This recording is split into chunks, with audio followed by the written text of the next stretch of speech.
Perro enojado. Inventé un Jenga láser 300% más exacto que el tradicional. ¿Te gustaría probarlo? No gracias. Prefiero tirar la torre sin ayuda. Me dedico a la venta de bienes raíces y tengo algo muy especial para usted. No me gustan las raíces.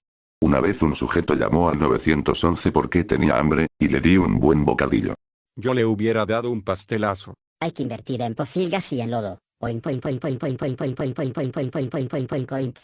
No veo futuro en eso. Instruyo a las personas a conducir en situaciones extremas. ¿Quieres que te enseñe a usar la palanca? Por supuesto.